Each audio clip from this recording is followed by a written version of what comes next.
everybody. Welcome to the Military Spouse Book Club. How's everybody doing tonight? So excited! Yay! People time, adult time, no work time. Okay, so today we are going to be we're going to be a trifecta of awesome today because I have Corey Weathers, who is the author of Sacred Spaces, which is the book we're going to be talking about today. So yes, so Corey wrote Sacred Spaces, A Journey to the Heart of Military Marriage, which not many people really want to journey to because sometimes it can be a scary place, but she touches on places that we really need to and don't always really want to acknowledge. So it's an awesome book. I can't wait to discuss it. So we have Corey, who again is the author, and she is the Military Spouse of the Year, the Armed Forces Insurance Military Spouse of the Year for 2015. And we are also hosting with Natasha Harth, who is this year's, the 2016 Armed Forces Insurance Military Spouse of the Year as well. So woot woot on that one. So what I'm going to do is I'm going to go ahead and I'm going to let Natasha introduce herself, and then I'm going to let Corey introduce herself and then tell us a little bit about her book. So, Natasha, if you would.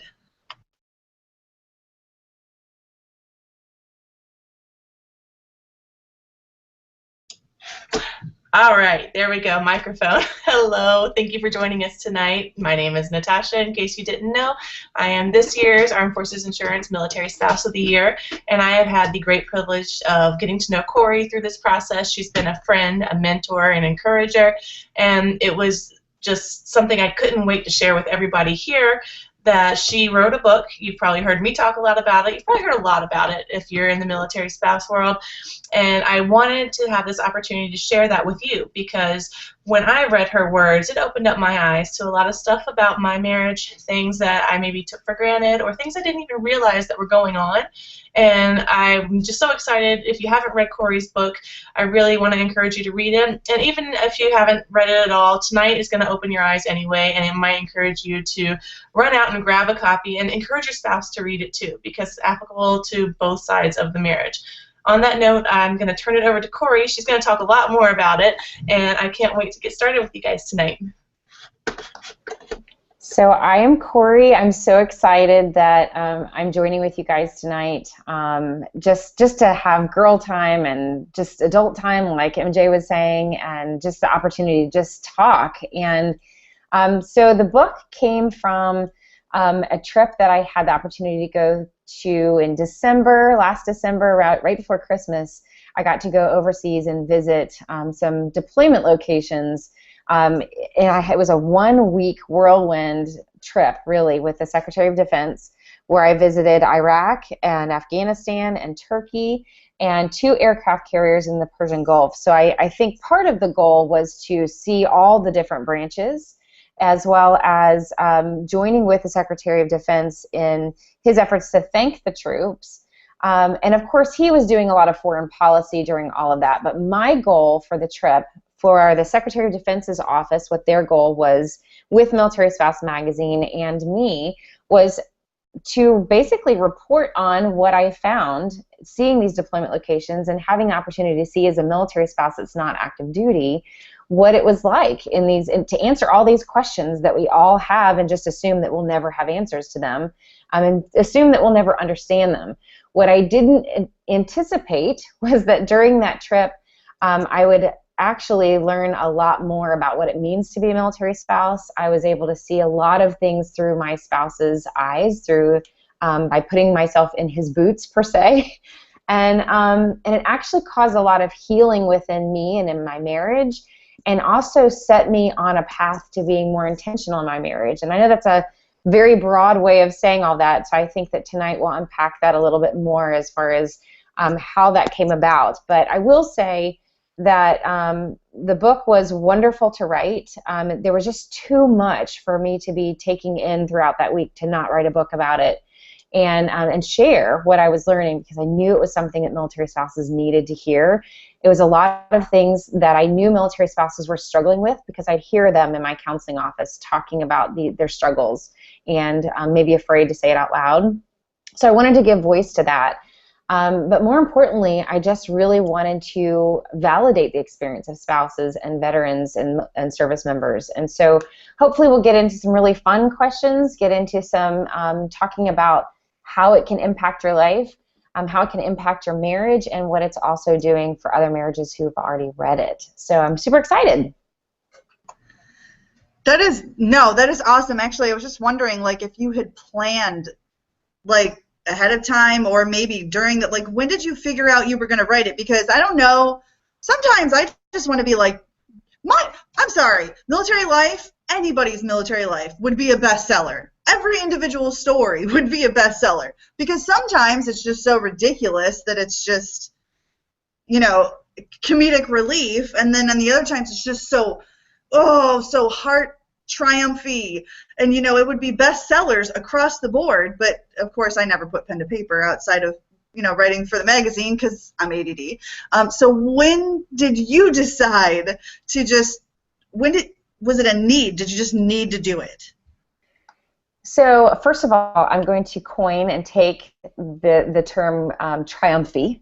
I think that should leave with us this evening, and it should be, you should get royalty for triumphy. No, I think, you know, the first time I realized that there was really something that was going to come out of this was right actually before we PCS. We were actually in the process of PCSing and packing up the house when I got word that I was going to get to go on the trip. And I was having all of these feelings and nervousness about leaving for the trip and going overseas and leaving my children, and, you know, just, I was so nervous, but I felt so excited to go too that I suddenly, well, my husband sat me down and said, if you're going to do this for spouses, if you're going to write about the deployment experience for spouses, then you need to take note right now, because this push and pull that you're experiencing about wanting to go and wanting to stay, this is the soldier's experience. And so you need to pay attention to that and pay attention to what's happening inside of you.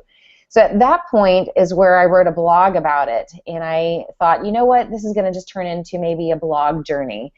But it wasn't until I was on the C-17 when I was talking with the pilots of the C-17, and they were opening up with me about their marriage, and they were talking about how this mission with the SecDef, obviously a very important mission for them, was a no-fail mission, which meant that everybody had to do what they needed to do to make the mission succeed, and that was priority, and that they really wished that their family members understood that more, because they took such pride in it, and they were so excited about completing a mission and having it be a no-fail mission and the satisfaction of doing that, that I realized in that moment that our marriages need to be a no-fail mission too.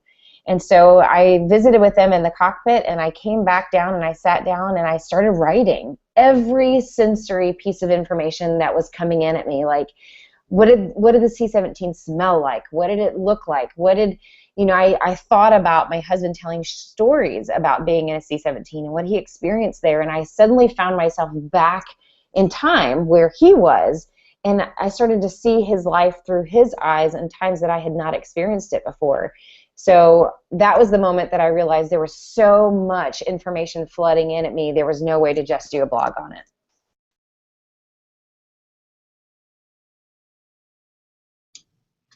it. Okay, so Corey, I know this has had a lot of positive impact on military marriages. Do you think this is a book that applies to marriages outside of the military lifestyle?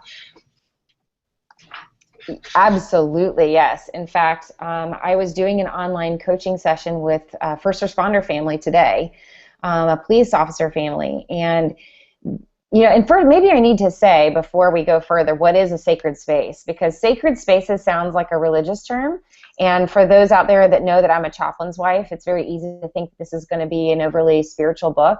And sacred spaces is actually a phrase that my husband and I defined as sacred, meaning set apart, meaning there's these significant life-changing moments that happen in your life that are multisensory. That could be like when we have a child, right? It changes our life. It's significant. It's a multi-sensory experience. It's something that we easily remember what we saw and remember what we felt, and it's a life-changing moment. But it's something that's hard to describe to other people as well. And so my husband and I started using the word sacred spaces, or the phrase sacred spaces, to tell each other, hey, this was a significant moment in my life, and we experienced it separately. He experienced some very sacred moments in his life during deployment that I will never understand. And I experienced some sacred moments with some of our military spouse community that he would never understand. And so as I was working with his first responder family today, there was some definite sacred spaces that they were going through, even individually, of things that he had experienced at work that she couldn't understand, and that he was needing her to tread lightly when they would talk about these experiences. Just tonight, my husband shared with me an email that a family friend who is not a first responder or a military family read the book, and they said in some way they wish that the title of the book didn't include military marriage, and they wish that it wasn't a military plane on the cover, because every marriage should read this book. So I absolutely believe that everybody can get something out of this book, because when it comes down to it, every single one of us, military or not, has had sacred, significant, set-apart moments in our life that have changed us forever. I like that you brought up that there are sacred spaces on both sides of the fence. So you've got the service member who has their defining moments when they're away from the family, and then on the other side you have the spouse who's gone through her own things that are both sacred spaces. How do you recommend closing that gap when you've got husband and wife both kind of competing with their own sacred spaces that happen at the same time, but they're so drastically different, two total opposite sides of the coin? Yeah, so this was the reason why I wanted to go on this journey in the first place, was recognizing that I wasn't satisfied. I wasn't content with the gaps that existed between my husband and I realized I had gotten to this complacent, apathetic place as a military spouse where I was like, you know what, I'm just never going to understand you. I'm just never going to understand that event. That was your life then, and I had something that you didn't understand either. And I suddenly was like, this is not okay. This is not what I envisioned marriage to look like. I want to know more. I want to be closer to you. I want to try to understand. And so the journey was, what does it take to be intentional in pursuing his heart and actually trying to understand? And I realized that, yes, we will never fully understand these significant moments that we've experienced apart in military separations. There's no way that I can go and crawl in my husband's brain and see what he saw and experience what he experienced. But I realized that I could try, and I realized that I had stopped trying.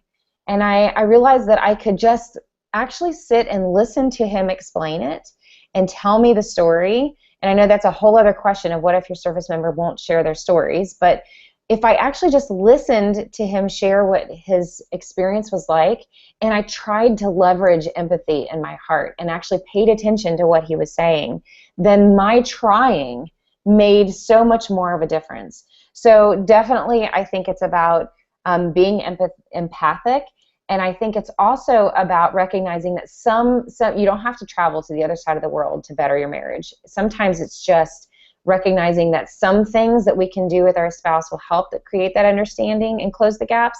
And sometimes it's recognizing that I can't be that person for my spouse sometimes all the time. That may be a better place that's with their battle buddies, and I support that connection better so that he gets what he needs as far as his support as well.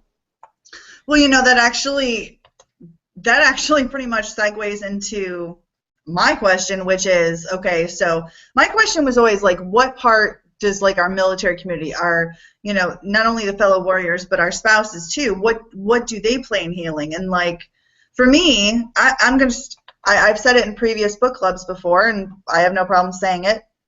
You know, my husband serves in a different capacity where he is not deployed. So the way that I assist in healing is that I use, you know, I have a little bit more free time than some other spouses do, so I use that time to become a resource for them. That's the only way that I've ever felt like I could be a healing product. But what can the rest of our community do to be part of that process?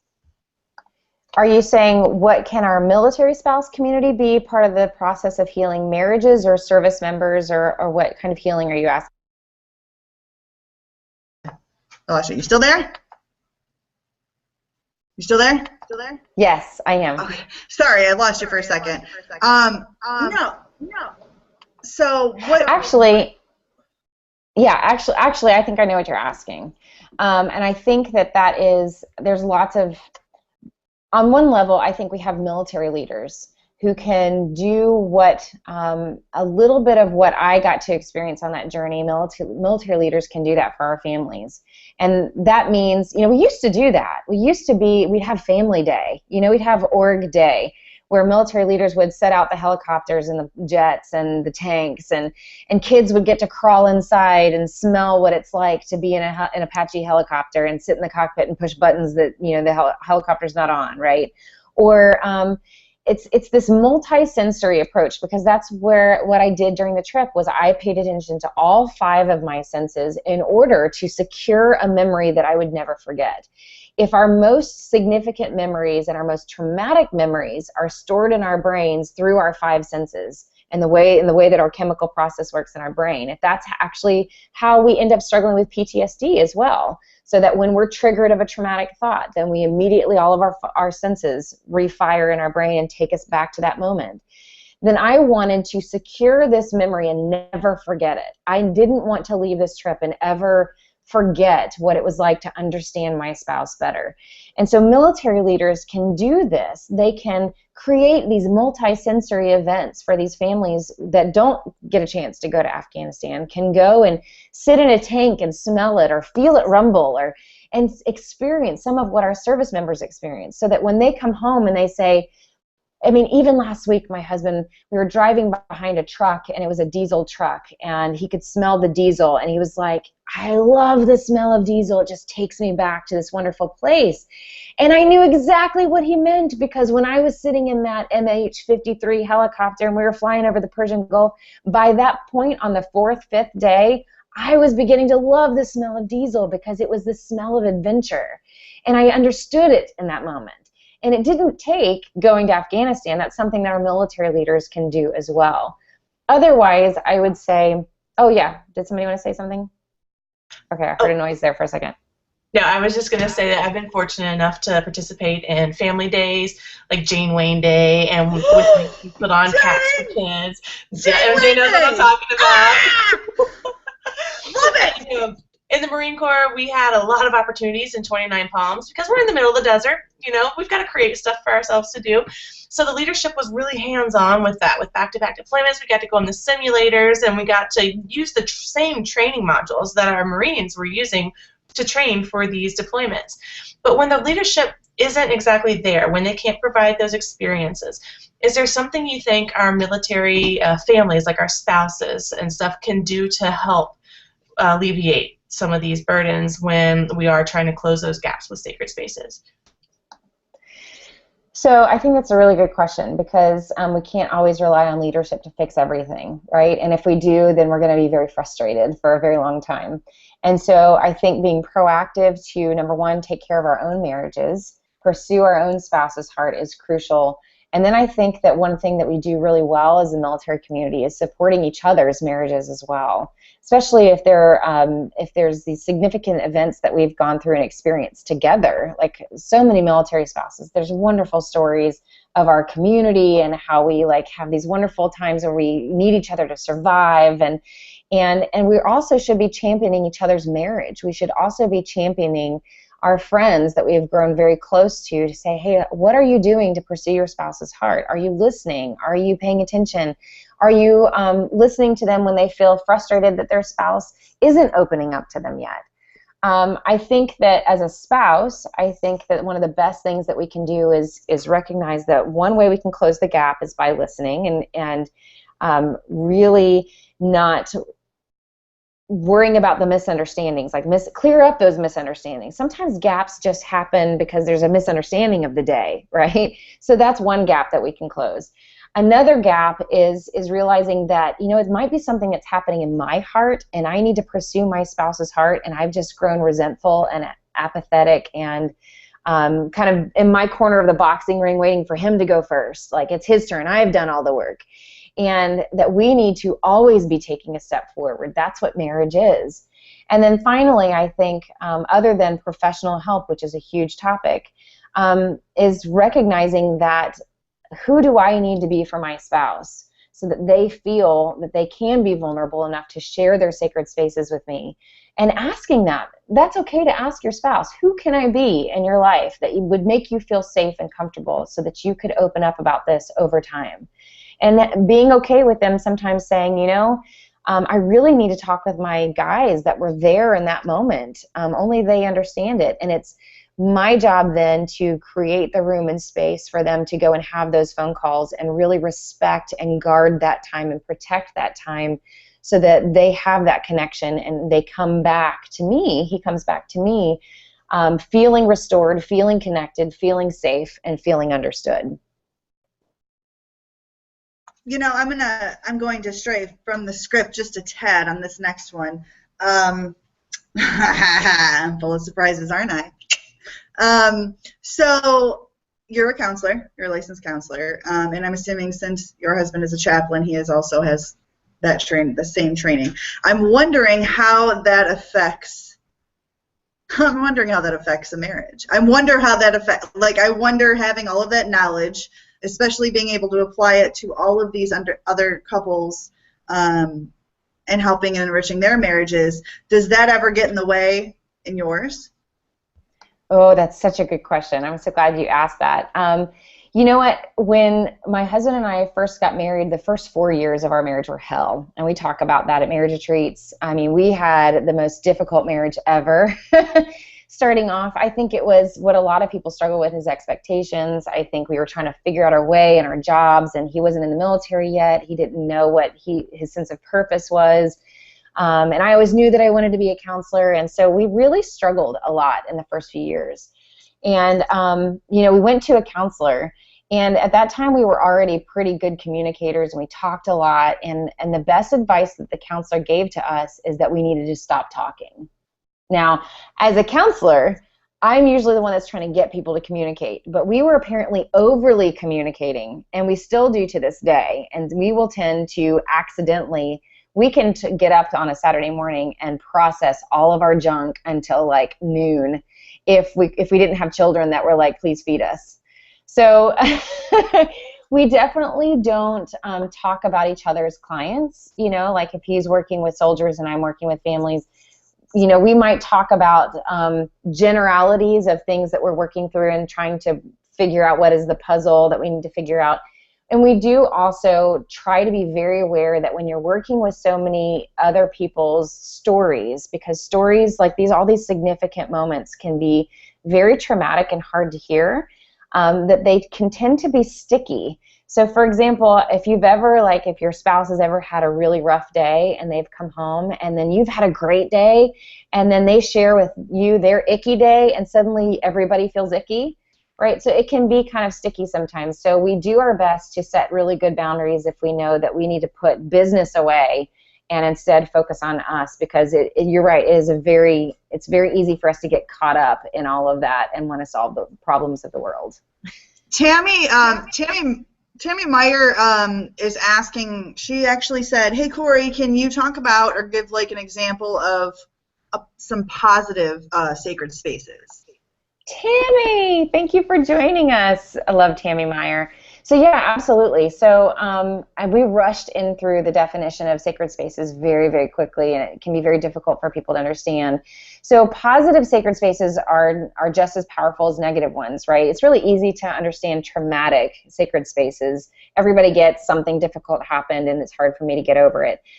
Positive sacred spaces are, for me, I think, and from what I've heard from other people who've read the book, are those that are talking about, these moments during like the deployment where I spent Thanksgiving with my neighbor, my military spouse neighbor, and it was just such a special moment of just helping each other out. And it's a time of community, a time of connection. And when I think back to that time, like I have this emotional flooding of just happiness and connection and gratitude, and I feel so connected to that person. So that, having a child, if it wasn't traumatic and it was a positive experience, it was a multi-sensory, obviously we felt it physically, right? But we also saw things and heard things. And so when we think about birthing that child, we are overcome with all of those senses all over again. So there can also be spiritual moments that are multi-sensory. So people who feel very close with God are going to have moments in their prayer life where they remember feeling especially connected spiritually in their life. That is a positive moment that felt very multi-sensory to them. So sacred spaces are really more about these set apart moments that are significant in your life. And, you know, sometimes you can find a positive sacred space during a very challenging and difficult time. Like, you've gone through something very difficult, but then once you've kind of time has passed, then you look back on it and you're like, actually, the memories that I have are memories of friends and connection, and people served me and brought me food, and it ends up being a very powerful, positive memory too. So I think the goal here is, if we're going to experience so many significant sacred spaces apart from our spouse, what can we do to now be more purposeful and be more intentional at creating more shared sacred spaces together in our marriage to complement and counterbalance these moments that we're having apart, so that we don't feel like our marriage is like these two independent lives that are just kind of existing. Instead, we're being more intentional about having these significant life-changing moments together, and that makes it more powerful and more connected in our marriage. Speaking of sacred spaces, on like the ones you're talking about, the positive ones, made me think of the sacred spaces Matt probably created when he was dealing with moving into a new home, taking the household goods, dealing with the kids, and you're laughing because it's usually a role that we would take on, and we just take it for granted that's what we're going to do. And I feel like, you know, Matt being a chaplain, he's so compassionate and so understanding, and that probably helped him a lot. But was there anything that you did, or anything that you guys worked on together, talked about together before that role reversal happened, that you think helped him step into your shoes? You know, he was trying to give me a lot of tips on things he wanted me to see while I was gone. You know, I don't think that I talked with him much ahead of time, because I made the assumption that because he's dad and he is home and he's experienced home and family and kids, that it wasn't going to be too much of a role reversal for him. I think that the role reversal, like, we knew it was happening, especially right before I left, when I was experiencing the push and pull of going. I remember being outside in the hotel parking lot and him processing with me the fact that he wasn't going to write me much information and he was just going to let me go, and that was, he was trying to do for me what I think that he would have liked for me to do for him. But I think what he didn't anticipate was that you can't not communicate with your person on the other side of the world, and he ended up, like, within 24 hours, like, a long email of everything that was going on and what the kids did, and everything that we normally do as military spouses is updating them because we feel like they need to know. And the truth was, I did need to know. And so I think the role reversal, truly, honestly, on his part, was a huge surprise, and I think it was better that way, because there was no way to fully prepare him. Because I think he was dad, and he thought he had this, right? I think he thought, how hard can this be?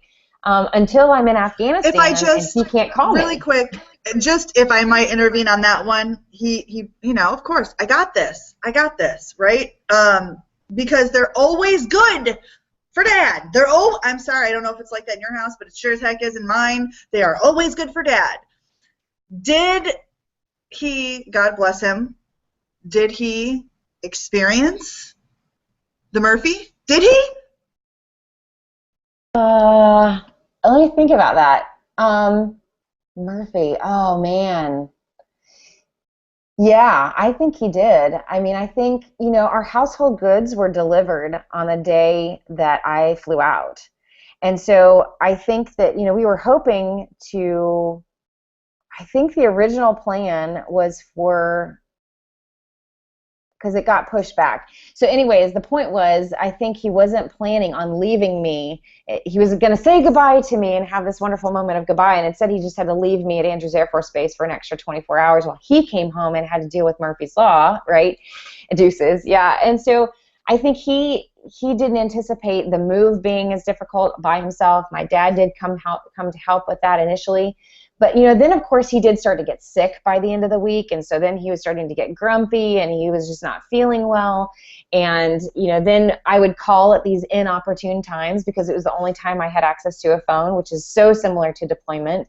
And, he was like trying to rush and try to figure out how do I have a phone call and parent and feed them at the same time. And the waiter needs the ticket and everybody's judging me because I'm on the phone and I'm attached to my phone, but it's the only time my wife can call. And it was just like this immense amount of pressure that I think he finally was like, oh, dear God, how do you be all of these people at once? And even to the point of, I want to kick my kid out of the bed, but how do I kick my kid out of the bed when they feel like, where's mom and is she in danger, right? And so you end up just letting them sleep there longer. So nothing that necessarily terrible, I don't think, happened in that particular week. But there was so much stress of the moving and unpacking that he ended up, I think, in some ways overworking himself and self-sabotaged himself. Do you think that after you came back from this experience, has there been any change in his understanding of your role? Like, have you guys talked about it? Or, for instance, the incident where he was at IHOP. I love reading about that in your book because I remember my first deployment I experienced, I was pregnant with our first child, I was a waitress, and my phone rang while I'm taking someone's order, and I knew who it was. So I had to I'm sorry, guys, my husband's calling from Iraq, and this only happens, so was he more intuitive to the challenges that you would face or to the stress that you go through dealing with everything on the spouse side after you return from this trip? Yeah, I think so. I definitely think that it shifted his perspective of how much we are juggling so many things at once. We had so many conversations afterwards, and we still do sometimes, processing it. I also came back from this trip still trying to process some of the things that I experienced, and I'll talk to him and I'll say, is this kind of what that's like, or is this what you experienced with this jet lag? And I think there's also times that he has walked away understanding our role a little bit better as far as trying to accomplish everything at once, trying to be all things for all people, the stress of not having the connectivity and having to just make decisions. Like one of my favorite parts as far as the role reversal, which he actually brought up this week, actually this is a great answer to your question, was in the book I talk about one of the first aha moments of this role reversal was realizing that he picked out the wrong rug. I had picked out a rug and I took a picture of it from IKEA and I said, okay, when you go to IKEA, this is the rug that we want. And he got a different rug that he thought would match the furniture when I had gotten a rug that matches the painting. And so when I saw that and I was, overseas and I saw this picture of this rug that he was so proud that he got, and I was just like, oh, how do I tell him it's the wrong rug?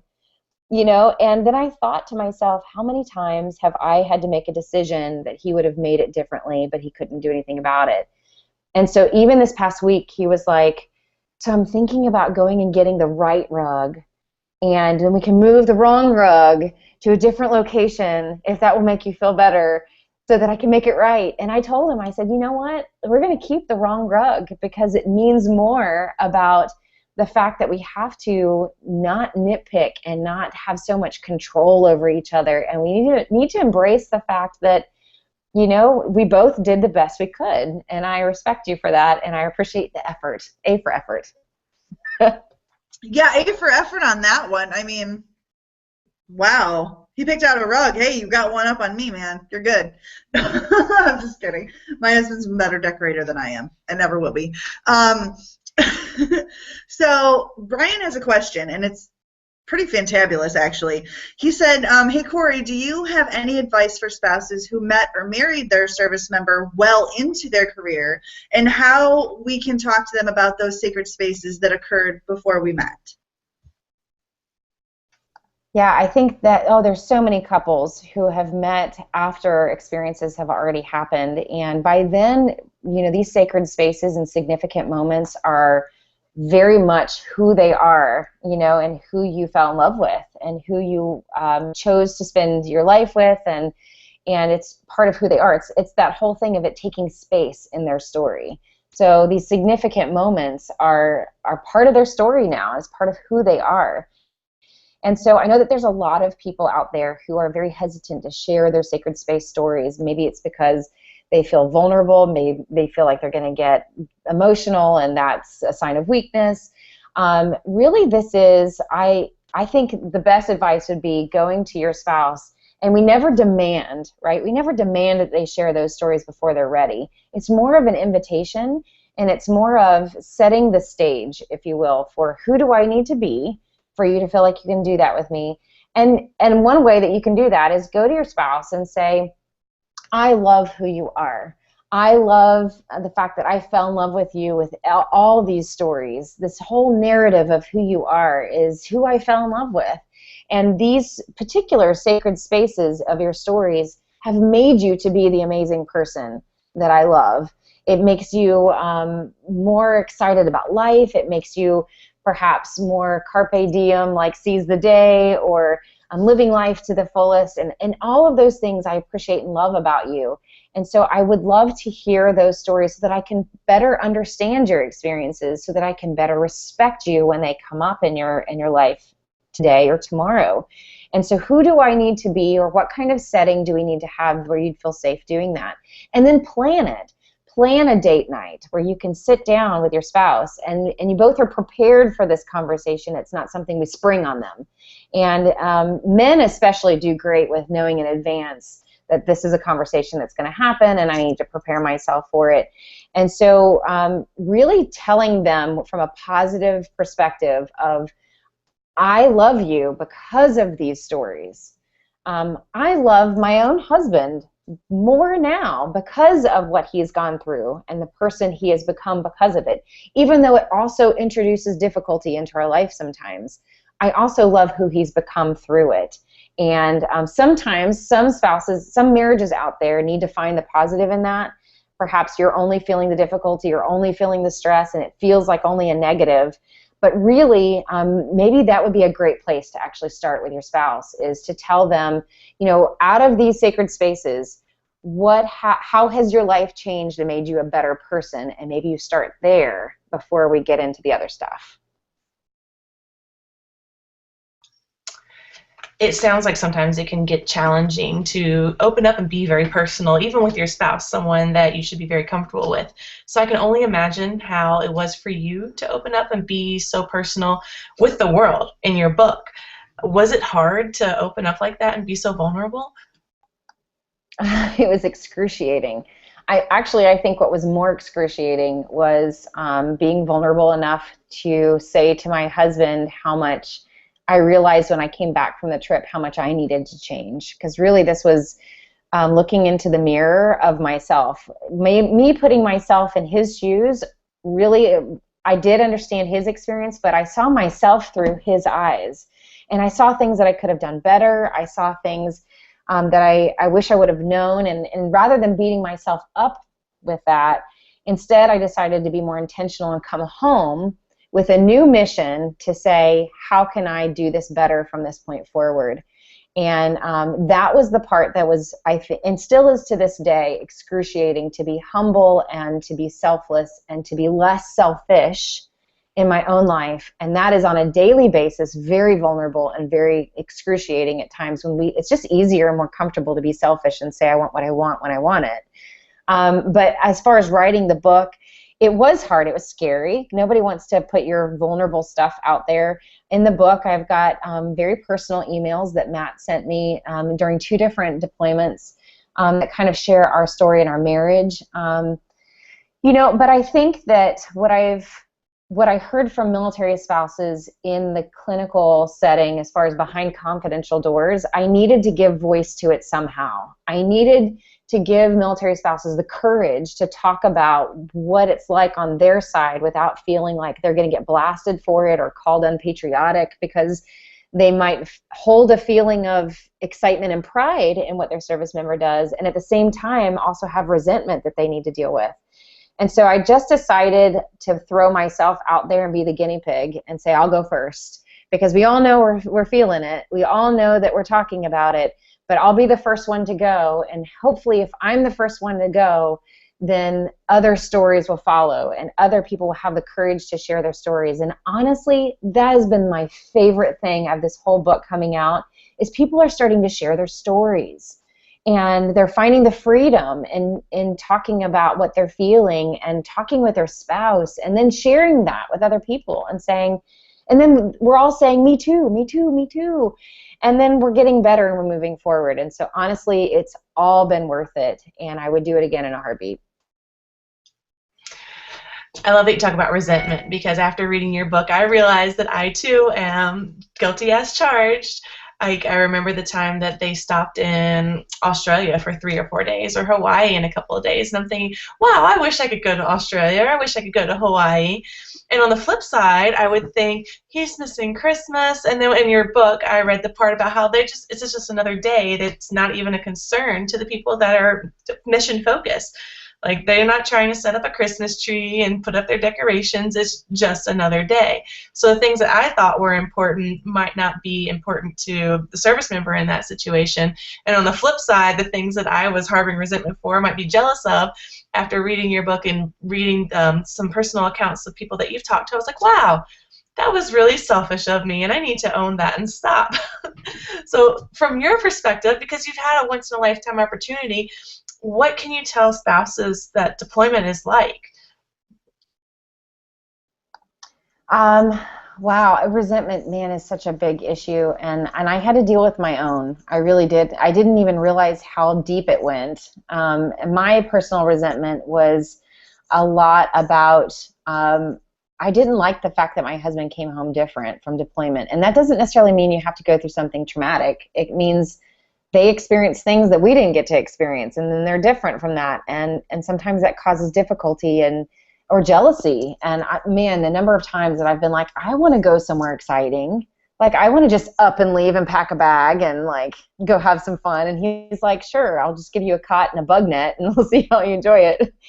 But no, I had my own struggle with that as well. And sure, this was a great adventure, and it scratched that itch a little bit, and I got to say, see, I got to do that too. But I think really more than anything, I saw the branches working together, which was unbelievable. We rarely, as military spouses, get to see branches work together.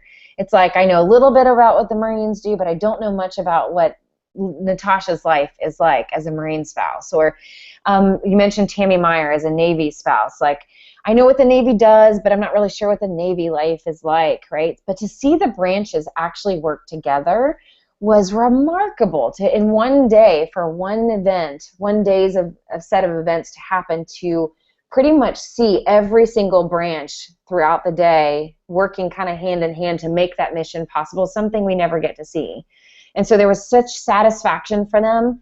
There was a joy and a spark in their eyes that we don't get to see back at home, because when they're home, they're training, or they're in a cubicle or in an office setting. But when they're deployed, they're doing what they've been training to do, and there's this fulfillment, and we miss out on that. And I didn't realize sure, they wanted to be home with their family at Christmas. Some of them were missing the birth of their children, and there's definitely that tug to be at home, but there's also this wonderful fulfillment that they're experiencing too. And so I came home realizing, wow, I will never, when my husband, if he ever had the courage to say that he's looking forward to deployment, I will never feel hurt by that again, because I know that he can hold both of those in both hands, and that he can enjoy both things, and that I can release him to go and do what it is that he loves to do, and that's a wonderful way of supporting him. Otherwise, definitely a colorless place. Definitely, they had everything that they needed, and yet there was nothing there. And there really was this mentality of, you know what, we don't need. I mean, it's obvious when we say it'd be like saying, let's send cowboy boots to Afghanistan, and they're like, well, what do I need cowboy boots for? And so it's almost like they shut their brain off to any excess of anything extra that they might need, because there's really no point. And then they grow in their ability to be content with what they have, and that includes the community around them. So it was an extremely eye-opening experience for me. A little segue on that, just like service members grow content with what they have, I feel like sometimes spouses can do that as well. On the home front, we grow content with that absence. We sometimes might have a self-fulfillment of, I can do this, I can do it on my own. And I think that might create a change in the spouse as well that the service member has to come home to. Have you ever experienced or dealt with anyone experiencing on the service member side that they're not happy with who their spouse has become in their absence because of those types of experiences? So like the service member coming home and the spouse having grown maybe overly controlling or independent, right? Is that what you're saying? Yes, Oh, either that or the maybe flip just side. self-sufficient and the spouse feels left out. My car, my house, my remote, my bed, my kids, unless they're bad, they're yours. Exactly, right? Yeah, actually, I think most, oh, I better not say most, a lot of service members talk about wanting to come home and find their place and realizing that they're not entitled, even though they kind of should feel entitled that it's their home and their family and whatever. But it's easy for them to come home and just want to jump right in. But most of them recognize that there's going to be that transition because they need that time and space because they haven't been a dad for like 3 months, a year, whatever, and so they need that transition. But I think that a lot of service members come home and realize that they don't feel needed anymore, that their spouse has done a great job running the household and finding that battle rhythm and being very independent in their decision making. And one of the greatest needs, just to stereotype here for a second, one of the greatest needs of men is to feel needed and to feel like they have a role. And so as much as it's difficult to give away that control and let go of our independence, it's really important that not just men, but it tends to be higher in men, but that our spouse feels needed when they come home. And so just because you can hang those curtains doesn't mean you have to, right? Just because you know how to doesn't mean you can't hand it to them and say, hey, I know I could, but if you'd like to help me out, this is something that you can do. And of course they may say, no, I got you, go for it. I don't want to hang your curtains. But, you know, they need to feel like there is a role and a place. And it's not a matter of can they do it or you can't do it. It's a matter of releasing some of that again and not allowing that to fester in your heart and push them away in your heart, because that's usually what ends up happening.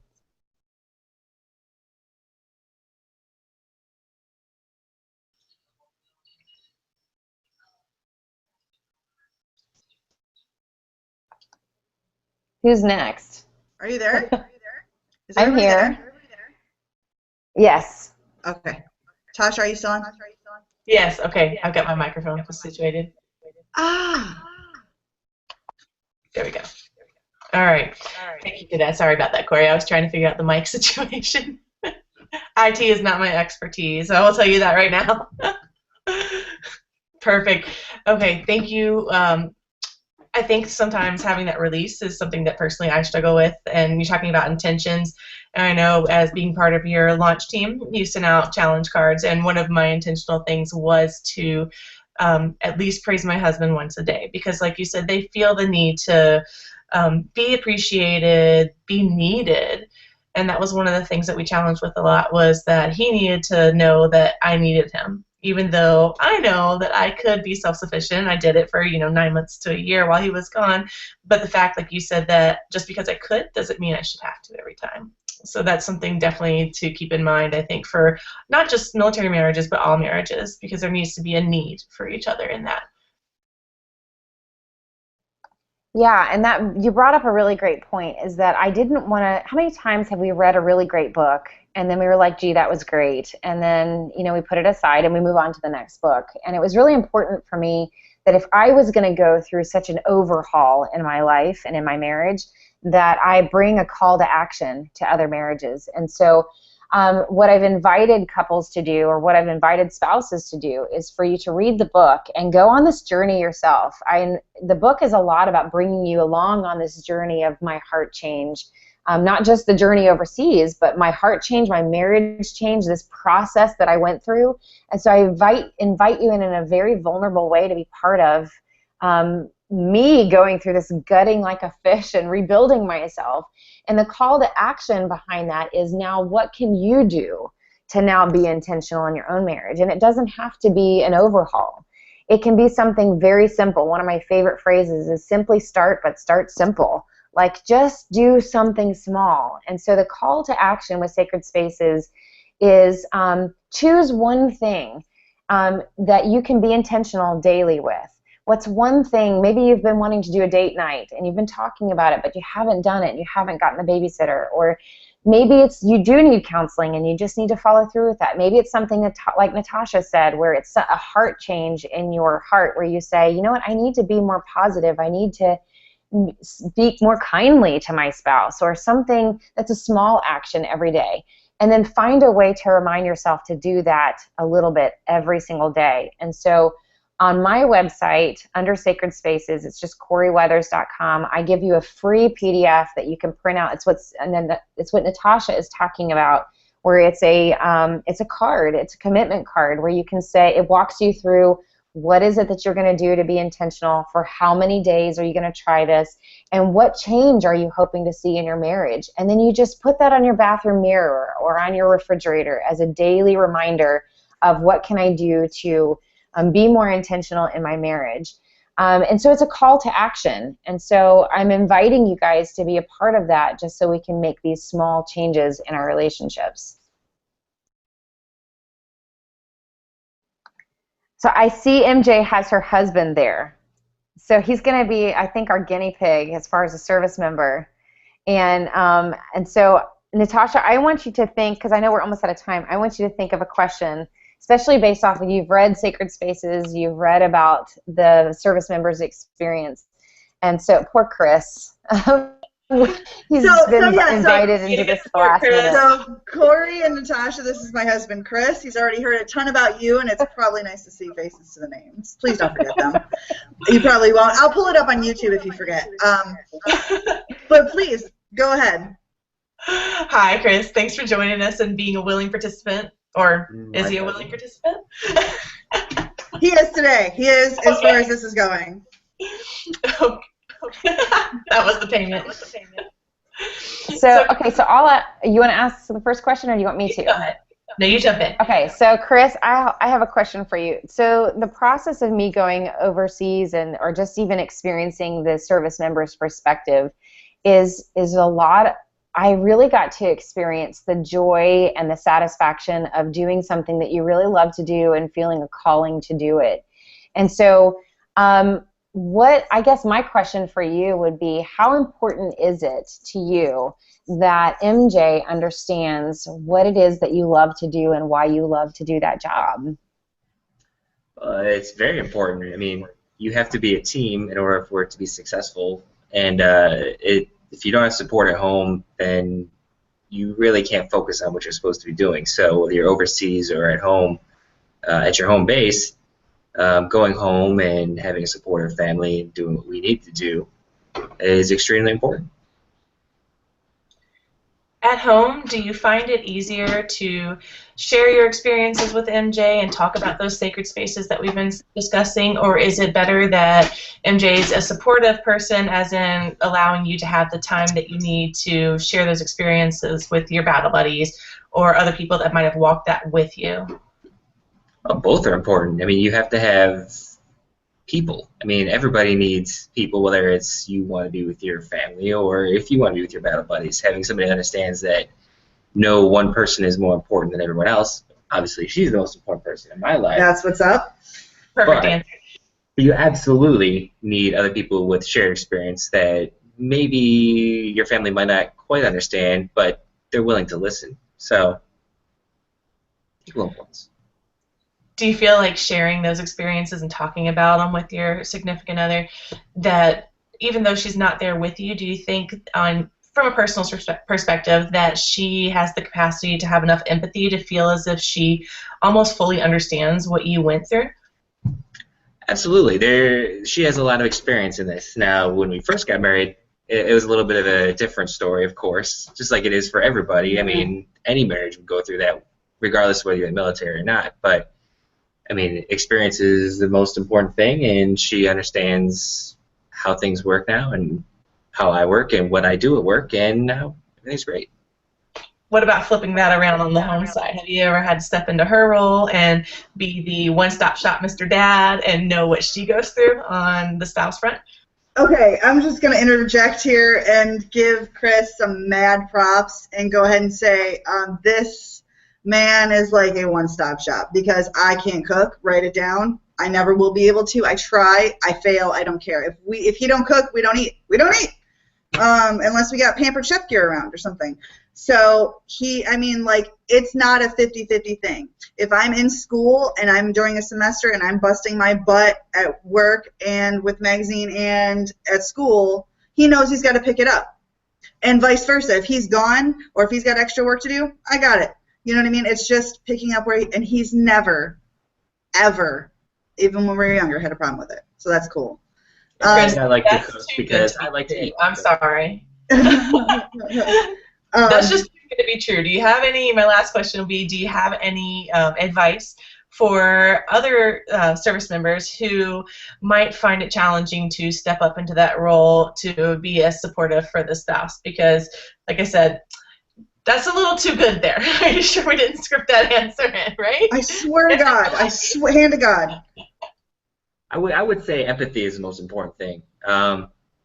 Seeing your spouse struggle or needing her time or her space or his time or his space, depending on your situation. Putting yourself in that role, you know that you need help sometimes, whether you ask for it or not. If you were left on an island and didn't have that, how would you feel if that was reversed? Now your wife needs help, you have to help them. If you don't, then you're a jackass. It's pretty simple. I love you. Well said. Well said. Thank you, Boo. I love that. Melissa had a question before we head out. She wanted to know, how do you keep your own negative sacred spaces from impacting your relationship in a negative way? In a negative way. Yeah, I think this is a great question for us to end on, and that is that every single one of us has had a negative experience in our life that can creep up, and thank you, Chris, that can creep up and can trigger us and can cause us to act in all kinds of strange and weird ways. Like, how many times have you had the same argument over and over and over with your spouse, and then they say it and it triggers you again, and you just start acting like a fool because you're just triggered that way, right? And so all of us have had negative experiences or sacred spaces in our past that can be triggered. And so I think a great answer to this question, it may not be the way that Melissa wants me to answer it, but that is that professional counseling is sometimes very needed for us to process the negative, traumatic, or difficult sacred spaces in our lives. More so because we need that outside person to help us see how are we being triggered and how are we bringing it into our relationship. And there's sometimes a lot of things we bring into our relationship we don't even realize it's connected to that sacred space until somebody points it out, and then we can start looking at it and we can start being aware of it and we can start putting some new tools and skills in place. And so we can actually stop ourselves and hit a pause button and then maybe decide to do something different instead of the negative thing that we're always used to doing. So I think the best answer to that is get professional help if you can. Journaling is especially important. Talking with a friend also is really important too, to help you have more awareness and be more intentional. That's a great challenge, to be more intentional, to not do that and be aware of it. I absolutely agree. And I'm going to be more intentional. I love you, husband. Well, can I end this with a call to action for everybody? Would that be okay? Mm-hmm. Okay. So what I would like to do is, if you don't know what you can be intentional in, and it's something that you need to think about, I would really like to return and challenge you guys to create more shared sacred spaces together. Find some significant fun things that you and your spouse can go do. Go try dancing lessons. Go try something you would never do before. Have it be a multi-sensory, significant life-changing experience that's positive that you guys do together that can revolutionize your marriage, and you can start recreating these wonderful memories in your relationship. And yes, I'm going to say what everybody else is thinking, that yes, sex is definitely a shared sacred space. So, and one that I'm sure your spouses and service members would greatly appreciate you creating more shared sacred spaces for. Oh, you're on mute. Oh, sorry. You're on mute. I will tell Yeah. you, Corey, and everyone else, that this instance today with my husband joining me on this was a sacred space for us because we rarely get to actually intermingle our work lives, and it was fantastic. So I am going to take that call to action to heart. And I really appreciate you coming on because the book is fantastic. Everybody needs to go out and get it right now. Stat, Pronto, Kindle, I don't care what it is, go get it now. And there'll be a link in the YouTube stream. We'll get that on right away. But thank you all for joining us. Thank you, Natasha. You rock. Hoorah, yuck, kill, semper fi. And thank you for joining us at our Military Spouse Book Club. Night, Thank you everyone. guys for having me. Good night. Thank you guys. Good night.